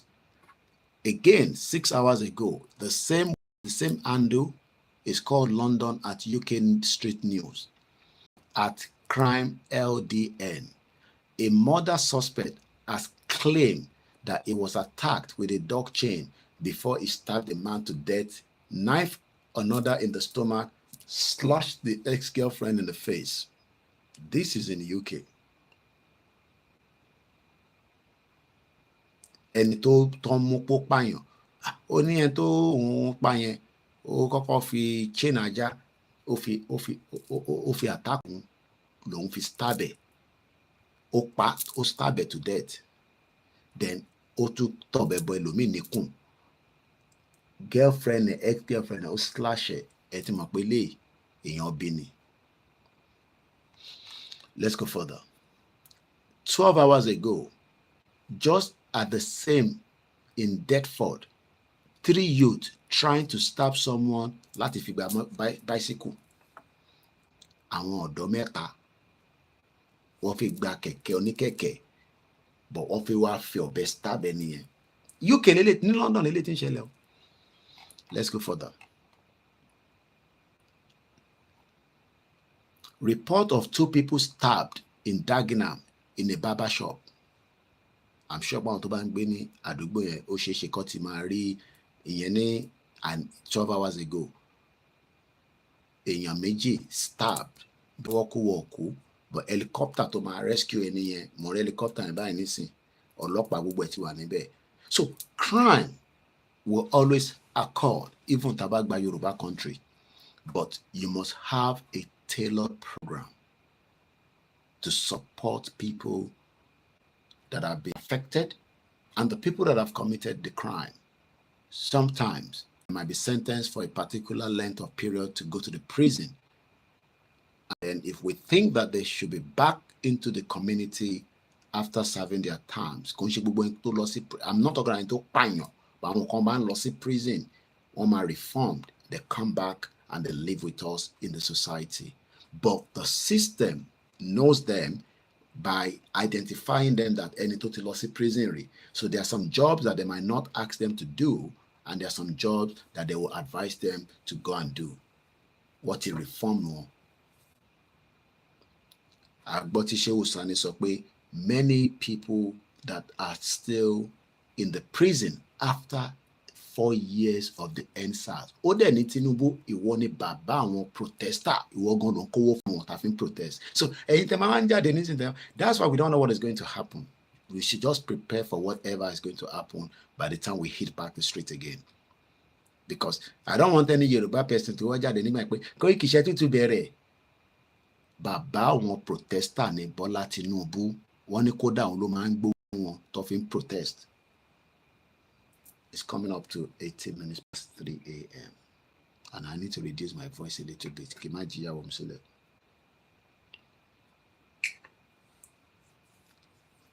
Vaseline, ọkọ máa ń jẹ́ kété kò moisture ni. Crude oil of extract, about to extract the crude oil, finishing it. Don't feed the Vaseline only lay. Our lani crude oil. Our call anti-Vaseline. Lawful. Let me give you 2 more from this page and then we move swiftly. Police are currently on scene at Stangate Road after being called to a fight in the street. Officer found 2 male victims, one of which has a stab wound to the back of the head and has been taken to the East London hospital. The other victim suffered only minor injuries. A crime scene is currently in place at the location. No arrests have been made at this stage. There's nothing to suggest a wider risk to the public. Now you've been able to understand that London crime one, but yes. Moke Adekunle plenty, Koikimedia. There is crime in this country. The government is not doing enough You'll be wondering, Koiki kí ló wá fa crime lọ́dọ̀ tiyín? Ó ní ebi òun pa àwọn èèyàn, ìyà ń jẹ wọ́n, but kí ló ń fa crime? That is the nature of human being. Matthew, ìlú òfò ni o, Nigeria, useless country with senseless leaders. Bàbá mi Ahmed Jamil, wọ́n ní Nigeria is a failed nation. What we want is our own Yoruba nation, Yoruba people nation from around the world. Our Yoruba people will write our own constitution, not the fraudulent constitution. Muki Mr. Kolawole Kosoko. A constitution that will give the right to a freedom of religion, freedom of elementary school, education, trade schools, good healthcare facilities, super infrastructure in Mori ìkọ̀kọ̀ lórí Instagram kí n tó bẹ̀rẹ̀ program nígbà tí mo jí kọ́ mo ti sùn lọ síbí báyìí kọ́ta jí náà ni nígbà tí tọ́gbọ́n mi. So I went on Instagram. Wọ́n ní ẹ̀rọ ọjì zọ̀kálù títì tọ́nú tó ṣe open tó ẹ̀mọ̀kọ́ tó bá ti ṣí títì tó ṣí kankan wọ́n máa ṣe afẹ́fẹ́ rífẹ́ wọ́n ní òjò ti gbé gbogbo ẹ̀ lọ. And only God knows how much millions. Mo kí ẹlẹ́ǹkan sí Adekunle plenty kò ní bàjẹ́ fún brother mi. Mo kí bàbá mi Gòjé 1881 sister Bukẹ padà sórí ètò ẹ̀ṣẹ̀ gan ni. Mo kí wọ́n tẹ́ wà lórí night shift tó ń ṣiṣẹ́ lọ báyìí 12 hours ó sì di 7 kan tó ṣe tán ní gbogbo hospital l'Amẹ́ríkà ní Canada ní UK ní Nàìjíríà náà that's tó bá ń san salary fún wọn. No motivation fáwọn tó ń ṣiṣẹ́ nílé ìyẹn ṣiṣẹ́ 12 hours ẹ̀ ní sanwó fún ẹ̀yin dẹ̀ fi lálùbáríkà ẹ̀yin politicians ẹ̀ ní lálùbáríkà wàláì ẹ̀ ní àlùbáríkà. Mo ṣe ń kántí bàbá mi Ahmed Jamil Adekunle sọ tó bá ń gbọ́ super infrastructure that can connect you from your own village to the next village, even if it's just a small train. Tí kò ní ju 4 carriage, it means 9 carriage, depending on the length of the platform. Ṣé mọ̀ pé gbogbo kìíní ta fẹ́ tà ń sọ yìí, it is part of a development. Gbogbo àná làjọ máa build ẹ̀. Àbẹ̀rẹ̀ pé mi nìkan ni máa lọ ṣe ni. We will all be responsible for that. But tó bá expect fáwọn olùṣí politician tó wà ń bẹ̀ nísìn olórí burúkú ni gbogbo wọn, jẹgúrú jẹrá ni wọn, ó lè tara wọn nìkan lọ́mọ. They are not going to build the infrastructure, a super infrastructure. Lọ́wọ́ fọ́ọ̀rì káàkiri dolú. Tó bá jẹ́ pé ó build hospital tó ń ṣiṣẹ́ ni, kò ní láti lọ sí Germany láti lọ gba treatment kó tó kú. The same thing with Ajimobi. They are all criminals. You think they care about you? They don't care about any one of us. Tara wọn nìkan lọ́mọ. Tara wọn. Kẹ́kẹ́ ọkọ̀ mo kẹ́. Now, mo ti fún yín ní background crime tó ń ṣẹlẹ̀ ní London. But what do we do? What can be done when we say youth development program? Mo ṣètò lọ wo oríṣiríṣi ló wà o. There's this other one called Youth Lead UK. Let's open that again. Are you 14 to 25 years old? Wọ́n béèrè àwọn mi pé ṣé ọmọ 14 ni mí títí dé 25. Join the Youth Leads. Gives you the chance to develop your skills.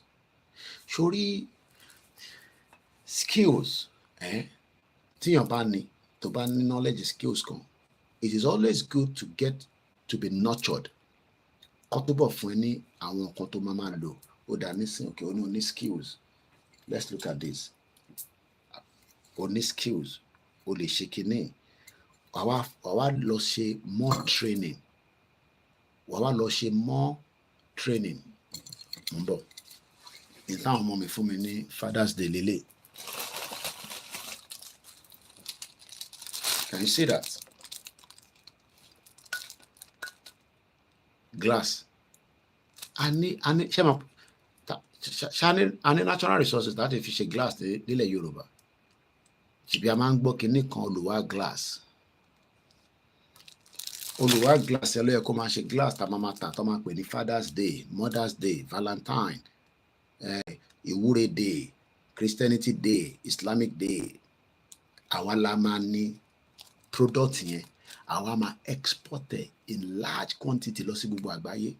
But the skills láti fi produce kìíní tó bá tẹ̀ ní knowledge àwa lo technology bí bàbá Akintoye ṣe sọ láti fi make ẹ̀ kó wà faster. Tó bá wá jẹ́ pé handmade ẹ lọ wo dínà inú ẹ̀ ń dùn ó náà gbé handmade furniture sínú ilé. That means pé ìyẹn máa wọ́n because ó ṣe fọwọ́ ṣe ni in details. Èèyàn mélòó ló lè ra handmade furniture? Many of you doesn't seem to understand what we're talking about. Ṣé a ní resources láti fi ṣe glass yìí nílẹ̀ Yorùbá? Ó wà. Do we have the technology? Do we have the production line? Kò sí. Ṣé bí Olúwa glass ló máa ń pè àbí? It is dead. Kí lẹ rò pé ó ṣe dead? Because wọ́n ò fẹ́ jẹ́ kí ìrántí wa kó dìde. In táwọn ọmọ mi fún mi lélẹ̀ fún Father's Day. God bless. Happy Father's Day. This one says, and I quote, "Are you 14 years old to 25? Get involved. Joining the youth leads give you the chance to develop your skills, realize your potential, create a positive change in the community." Our Export magazine is the only magazine led by the young people, and we are looking for people like you to get involved in the series of amazing youth-led activities. Across 3 months, you will create the magazine, write articles, and plan the delivery of social action projects to make things better in your area. But today, do we have such? Matthew, I love you. You're saying exactly what I have in my mind. Some of you think that we are upset with you, we are fighting you. No. Are you 14 to 25? Get involved. Motion touch. Government gongon. There's another one called UK Youth. It's called UK Youth Programs, Summer Jobs Program, Outdoor Learning at Avon Terry, Newcastle. Youth, UK Youth Network, Quality Marks. Are you convinced? Podcast, Resources Report, Digital Resources Hub, Empowered Toolkit. We have established a strong reputation for delivering high-quality, large-scale national skills development programs for young people from disadvantaged background, from outdoor learning, online safety, to money management and mental health. We reach and engage young people who do not traditionally have access to personal development opportunities. These are part of what would happen when we have a country, not Nigeria, because Nigeria will not give you this kind of programs. Olori Buruku country. It has nothing to offer the youth. If you like, pray for it. It's not going to work. It must dissolve by fire, by force. But before it gets dissolved, we must also let you know that what Baba Akintoye is saying, our youth development program will transform our nation. I have told you 3 different websites talking about development of youth in the UK. In Yoruba culture, children and youth are highly valued as the most important asset. But today, it is no longer the same. Why? It's because of Nigeria. Nigeria don't need anything to offer the youth. Because of what they are bureau, thugs, politician tools. These ones are talking about tools to empower the youth, but the Yoruba politicians are using our youth for their own selfish gain. They are bastard olórí burúkú ni wọ́n látòkè délẹ̀. People ask, what are the 5 pillars of a youth work? In their latest blog for the EWC, Tim and Darrell discuss how youth work fosters positive, trusting relationships which can provide the basis of improving well-being. Kí ló ń pè ní well-being? What is the meaning of well-being? Let's Google it. Well-being. Kí ló ń pè bẹ́ẹ̀?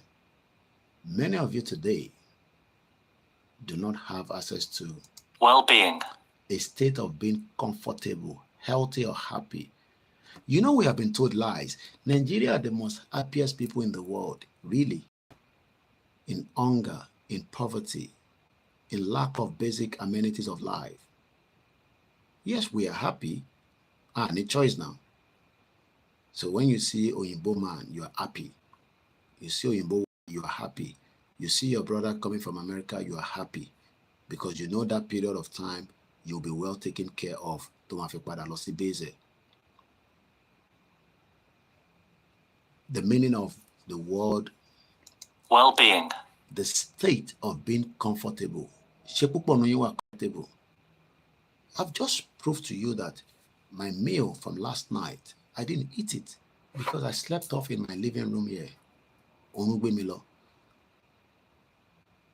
Are you comfortable? Are you healthy? Kò sẹ́ni tó ní àìsàn kan tó ń tọ́jú lára. Kódà kó mo gbọ́ tí Prophet Tibetan said it that if you're sick, first go to the hospital and let them examine what is wrong with you before we start praying for it.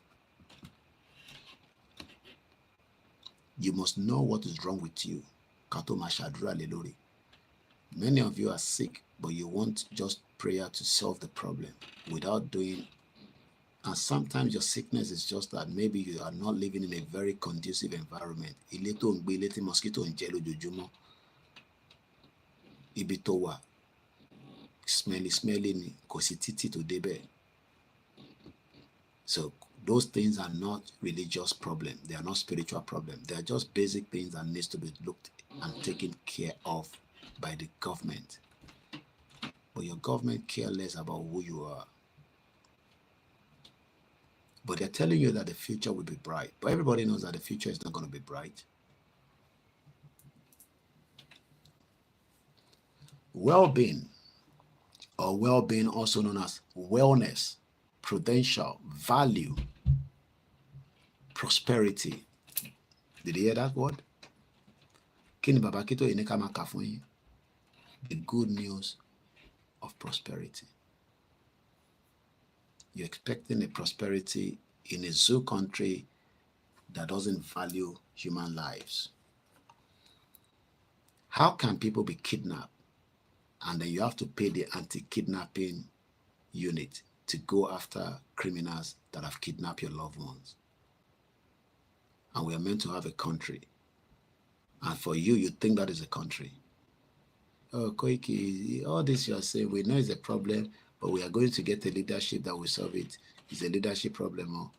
They don't know. The foundation is faulty. All-Star Yoruba TV says that I quote, youth of Yoruba were either politicians' prison or religious prison. They occupy their thinking faculty. We have a lot of Yoruba people, men, women, that can produce a tailored youth program that will keep our people alive longer than the 52 years according to the World Health Organization.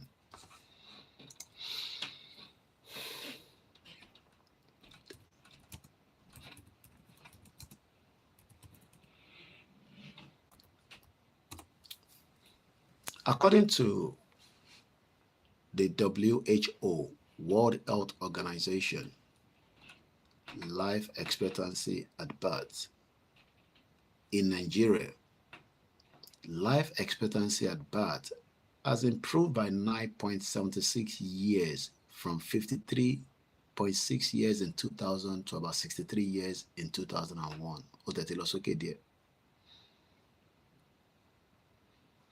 What is the Nigerian death rate?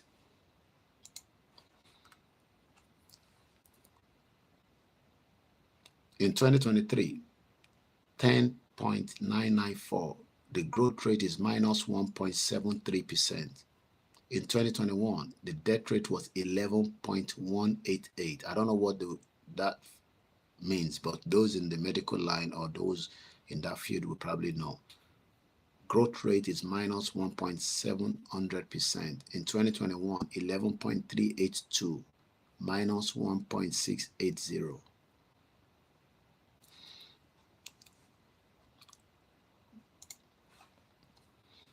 WHO Health System Ranking of Nigeria.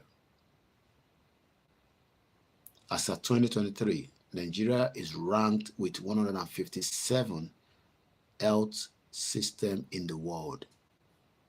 157. That is why most of you cannot access good quality healthcare. Even your governors and Tinubu has to run out of Nigeria. Buhari is no longer coming to UK for treatment. All of a sudden, Buhari is now a fit man. Eyín ò dùn mọ́, kò sí nǹkan kan tó ń ṣe lára tó ń dùn. The future will reveal whatever was behind what has been happening for a long time. Ó kù díẹ̀. Ó kù jẹ́ pé the damage that have been done. All of a sudden, Buhari is not coming to the UK anymore. And to my by treatment, what if fit in his Abi? Sure.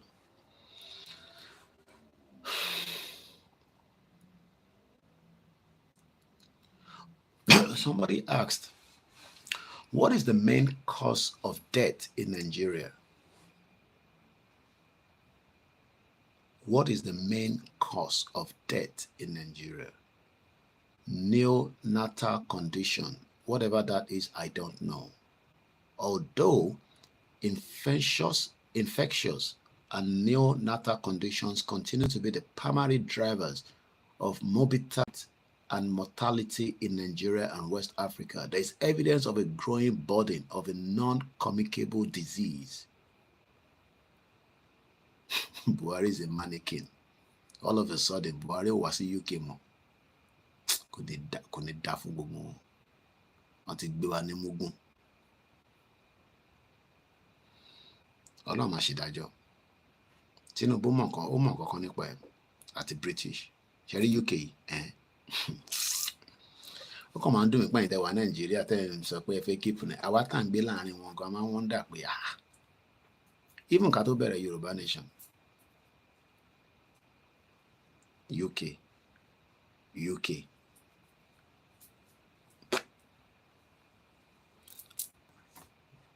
Let's focus back on the youth development program. Mo sọ̀rọ̀ nípa well-being.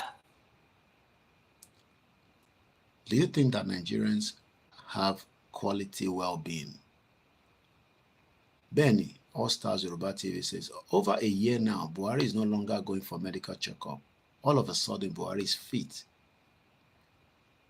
That's that kind of, strange. There could be pressure on Malorie. Who knows? The meaning of the word well-being, also known as wellness, prudential, value. You will never, if you like, pray 5 times daily. If you like, go to church every day. You will not get well-being in Nigeria. It's not your fault. Makiyawa Omolara Oluwabumi.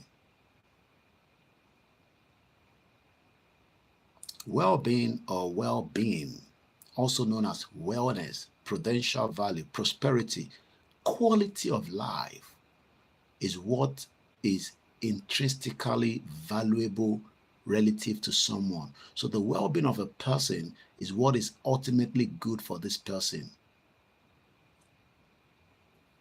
Benny, a Buhari, a sick man, is now an healthy man all of a sudden.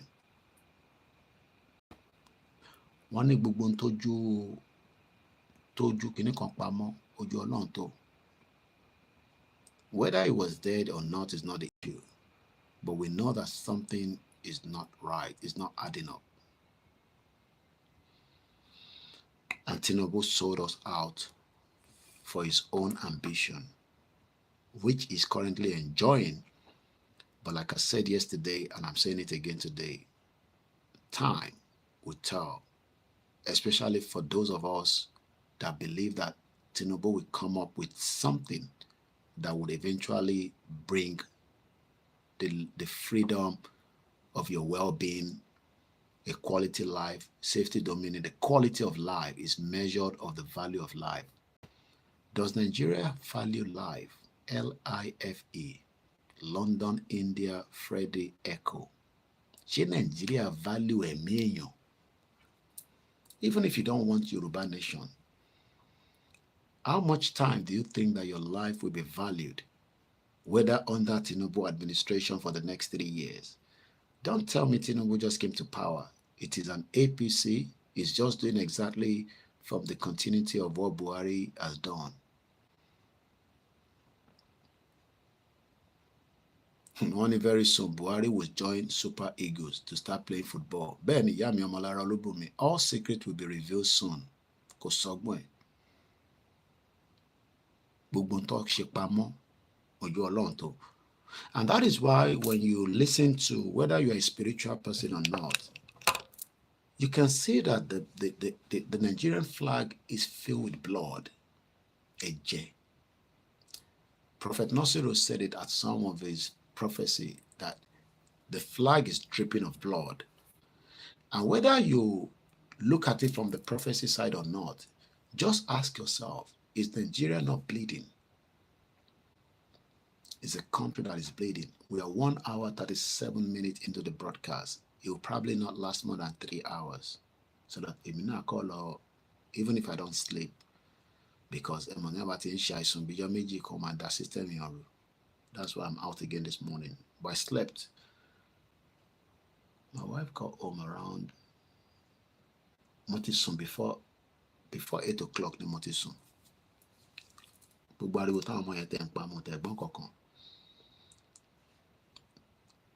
Should Nigeria value life? You want me to go and give you the statistics of how many people have died since Tinubu came to power? Do you know how many people are dying right now? Not just of hunger, but of many things that should have not happened in a country that is so wealthy with abundant resources.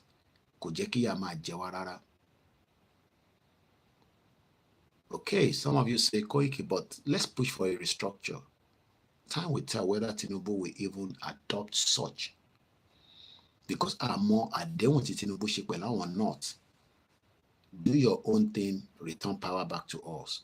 That will be, I mean, you might say, but dangerous as my manager. Look, that agenda that they have, some of you are still thinking that that agenda is not real. It is a true agenda, something they're pushing from the Arab countries into the southwest of Africa, mostly Nigeria, only in Nigeria. But one thing I'm just happy is that as much as many of you don't like us to talk about the Biafra will fight to their last blood. That is what also, makes us say, okay, then you've come back up in your law, our conflict law, but slow her down because Yoruba people are the one holding Nigeria together, especially the criminals among us.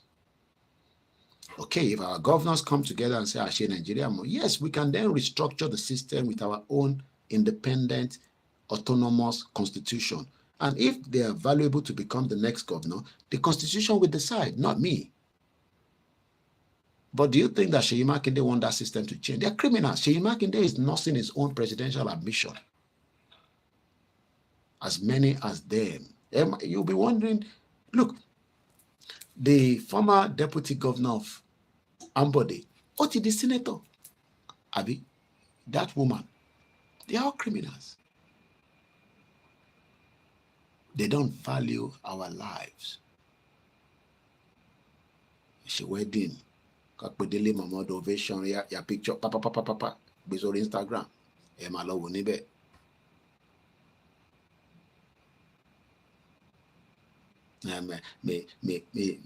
May God allow me to sustain in Nigeria. Well, are you selfish about yourself? What about others? Tí wọ́n bá ní network tó ní access, maybe because one reason or the other you have network or access. Ṣé gbogbo àwọn tó wà lábúlé níjẹ̀bú Òde, l'Ékìtì, l'Oǹdó, l'Ọ̀ṣun, ṣé gbogbo wọn ló ní access? Is that the way it's meant to be? Are we not meant to have a government of inclusive? Look, conservative government, personally, we are tired of them. I can't wait for July 4th to go and cast my vote. 14 years, lọ́ti fi ní wá lára nílùú yìí. That is, kò wá mí pé tí conservative bá tún padà wọlé, àwọn ni Koiki tó sọ pé wọ́n láì conservative, ní ṣe tó ń fẹ́. No. I must still be carried along in the system.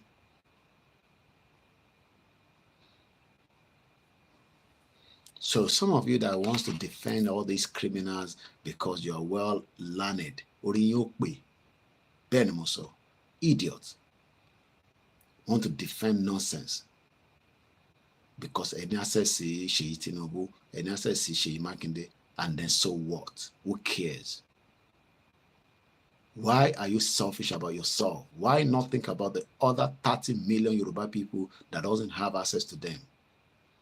And they are meant to serve them. But it's the other way around. With a fraudulent constitution that allows a senator to go and be doing constituency projects. And yet the local government is rendered useless. And the same bloody local government wants to control our Oba. Dear local, let's continue the awareness and let's keep it clean. But at some point, it can change. Local government chairman tí wọ́n fund àti wọ́n máa control àwọn ọba wa ní ṣoríire gbogbo yín. That is why they lọ́wọ́ gbogbo jà wọ́n ti para wọn dànù ní Rivers State.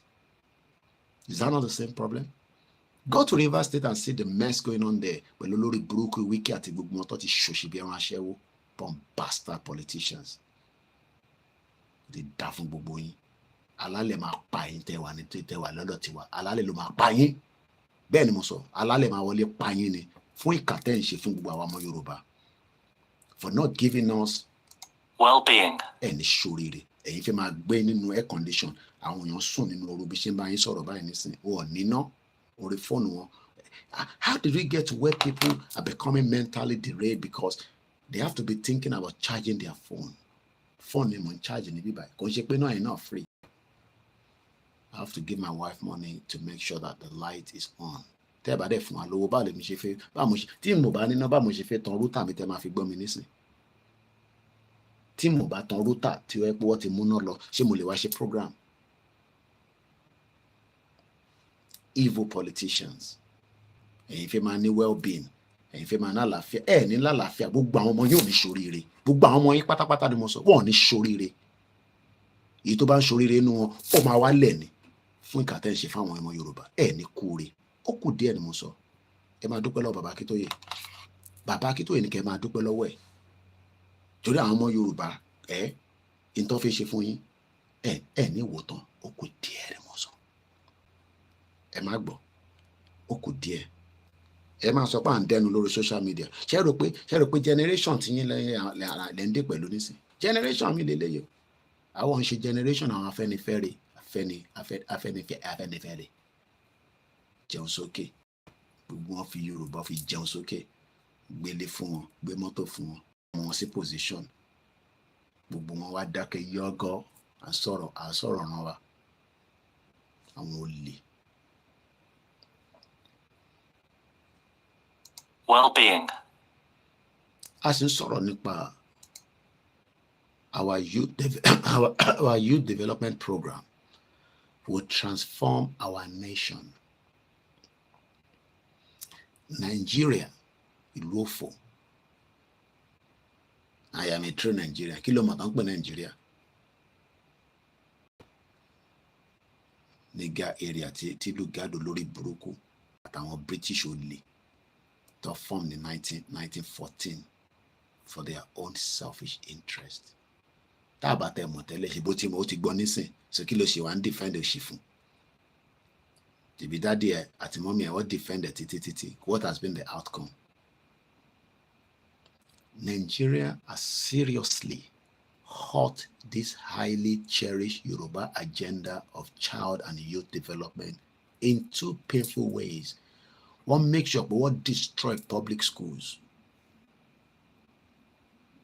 Our old students, that one funding our schools here. For a very long time, that's all our Sonwosi school for Kokomo as a former member of Abeokuta Grammar School. Ìgbà táwọn tàtẹ̀jọ́ wà nínú group gan tó gbà tí mò ń ṣe, mo exit ebi tí bá wà nínú group ni máa mọ tán ṣe. I still have communication with the president. Ìyẹn wà l'America. That was almost until 4 years nísìn. I love the group. Ìbọ̀wọ́ mi ni mò ń ná nínú bíbà. Ṣé mi ló yẹ kí n máa náwó ni? Ṣèbí tó bá yẹ pé state ó ń ṣiṣẹ́ dáadáa, ṣèbí state ló yẹ kó take care gbogbo public school. Ìwọ náà wá ń ṣẹnu yọ̀bọ̀yọ̀bọ̀ sí wa. Gbogbo ọdẹ ló ń náwó ló fi ń fọ́ǹdì gbogbo secondary school tí gbogbo wa lọ ní Nàìjíríà ní South West. Àtẹni tó lọ sí Èkó high school àti Baptist Boys àti Iléṣàbí àti Abẹ́òkúta àti Girls Grammar School ní Ìjẹ̀bú-Òde Grammar School ní àwa làwa ń dáwó ẹ lọ ṣe tọ́ílẹ̀tì ẹ lọ ṣe díìsì ẹ lọ ṣe blackboard. Àwa ń sọ̀rọ̀ Yorùbá nation tó lè transform gbogbo kìíní yẹn tó yẹ pé àwa kọ́ la ní láti máa ṣe wọ́n ní ká ṣẹnu shut up orí òun ló ń lọ nǹkan yẹn. Èmi ò bá wọn dá sí mọ́, because most of them disagree with me. I'm sure some of them now are regretting it. Kọ́lọ̀ fún gbogbo ọlẹ́mìí gúngún. Bí àwa là ń parọ́ ni, bí olóṣèlú ló ń parọ́ ni, ẹnu ẹni gbogbo àjọ wa. Madam Bali mú kí yẹn kárọ̀, ìyá dáadáa. Whoever is telling lies among us, the self-determination campaigner, and the politicians that have run you dry, gbogbo ara yín ti gbẹ. Mo rí yàn kan, I don't want to go into it too much. Mo send picture and see me by. Mashallah. Nigeria ló ń jẹ́ kẹ́ máa look old. Most of you should not be old. I am 40. But ẹ bá rí ọmọ 40 ní Nigeria, ó máa dàbí bàbá 70. Nígbà tó ẹ wà nurtured, oúnjẹ ò dúró lára yín. Stress. Ẹ wá máa wò bẹ́ẹ̀ tó sick. Má sọ pé ẹ sick. Nigeria ló fà. The well-being. Ẹ ṣé Mr. Sholagbade.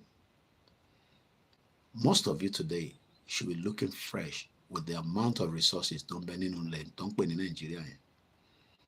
Ó yẹ kẹ́ máa dán ju àwa táwa lábúròdì lọ. Bọ̀ nígbà tẹ́ ẹ jẹ́ tó ń wù yín.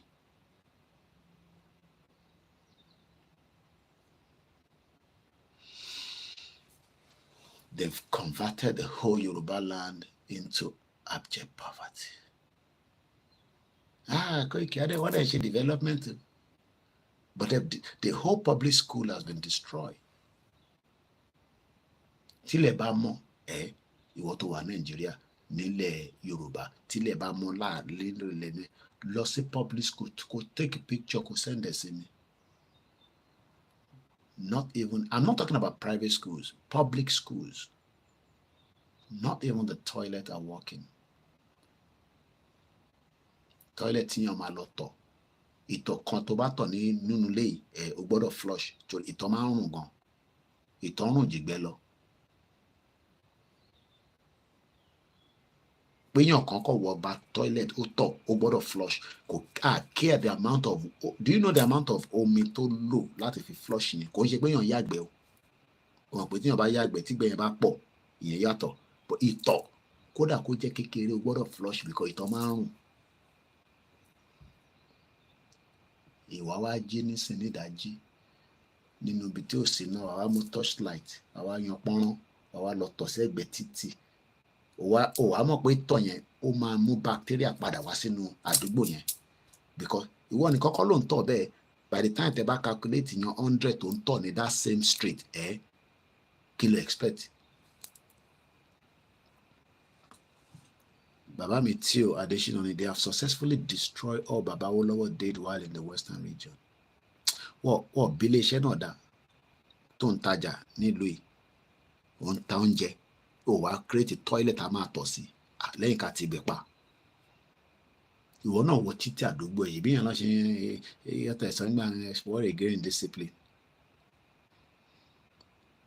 Kẹ́yìn mọ̀ pé gbogbo tọ̀tọ̀ ń tọ̀ káàkiri yẹn ìbá ní fún UK. Ìjọ tí mo lọ sí Central London níjọ́ birthday mi ní 31st of May, ẹ mọ̀ pé ọjọ́ Jímọ̀ ló bọ́ sí. Ìtọ̀ wa mú mi mọ́lẹ̀. Ẹ mọ̀ pé yóò bá ti wà níta tí yóò dẹ̀ ti mú mi tó mú ìtọ̀ máa gbọ̀n ẹ̀.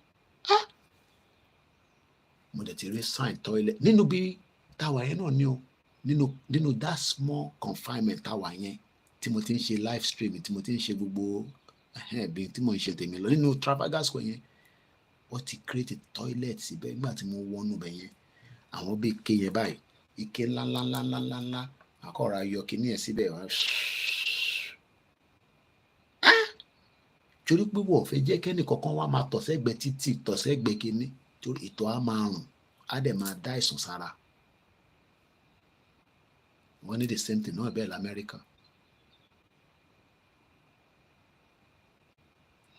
Tẹ́ bá lọ sí àárín Èkó nísìn, èèyàn á dẹ̀ sọ̀kalẹ̀ láti ilé ẹ̀, á dẹ̀ wá sí ìsàlẹ̀, á wá tọ̀. Kí ló dé tó tọ̀ lókè? Tọ́ílẹ̀tì yẹn ò ṣiṣẹ́ ẹ̀. Tọ́ílẹ̀tì yẹn ti block. Àwọn ilé kan wà nílùú yìí 35 story building. Báwo ló ṣe ń ṣe tí adúrú building yẹn gbogbo ìgbẹ́ tó ń yà ó dẹ̀ ń wá síbi kan, á dẹ̀ sọ̀kalẹ̀, á dẹ̀ whatever ìtọ̀ tó ń ṣe á wá sísàlẹ̀, gbogbo ẹ̀ dẹ̀ ń lọ ń flow.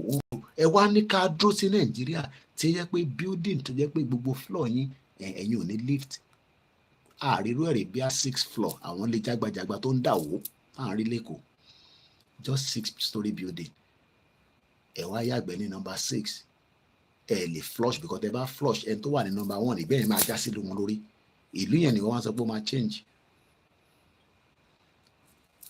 Building kan wà níwájú mi bíbá bí i 30 story building.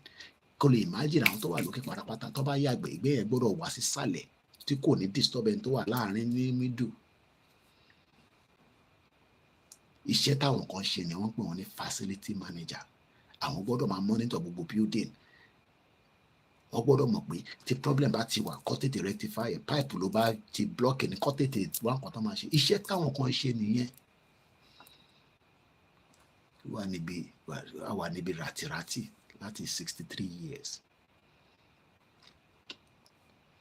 No proper housing. Wọ́n kọ́ lé ìgbàlódé fẹ́ni kankan. Àwọn olówó ara wọn nìkan ní wá ralẹ̀ 100 million. Ṣé gbogbo èèyàn ló lè rọ ìjọ ni wọ́n tẹ̀ ti rí 100 million rí? 1 million tí rí 1 million. Ẹ wá sọ politics, ẹ sọ débi tí gbogbo yín fẹ́ fi rí owó láti fi jalè, láti fi máa tọ́jú ara yín, láti máa gbé big life. Káwa máa tọrọ owó lọ́wọ́ yín, ìtẹ̀bí nǹkan tẹ́ fẹ́ nìyẹn. Nígbà tí yàn bá yàwó ẹ̀sùn ní ilé tó lóyún, kí wọ́n lọ bọ́ olóṣèlú pé fún mi lówó, mo fi gbéyàwó mi lọ sí hospital tó yẹ kó drive lọ kó páàkì mọ́tò ẹ̀ kí ìyàwó ẹ̀ wọlé kọ́ ní kí ló ṣe ní ó kàn complain láàárọ̀ yìí náà ni àbí abébì ti fi máa dé nìyẹn wọ́n wá gbé nothing is working. Ìyẹn nìbọn ṣì wọ́n ń pray fún pé ó máa dà.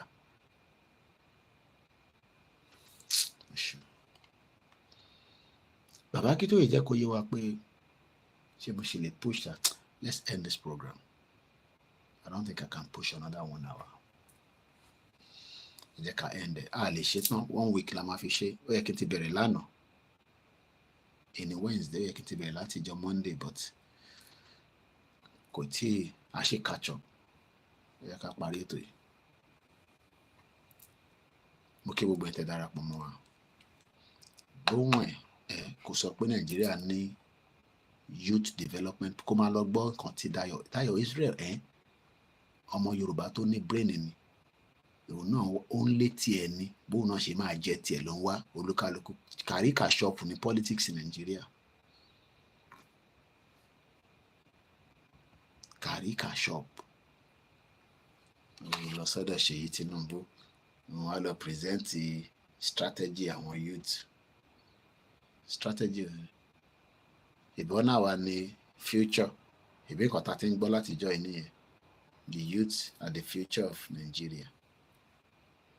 Ìtọ́sọ fáwọn gbogbo àwọn dádì tó ti wà in their 65 years or 70 ìtọ́sọ fáwọn náà nìyẹn títí tó fi pé èjì kọ́lọ́n bá wa lọ́rẹ̀ mi gbogbo ẹni tí ẹ ti dàgbà sí wa lọ́wọ́.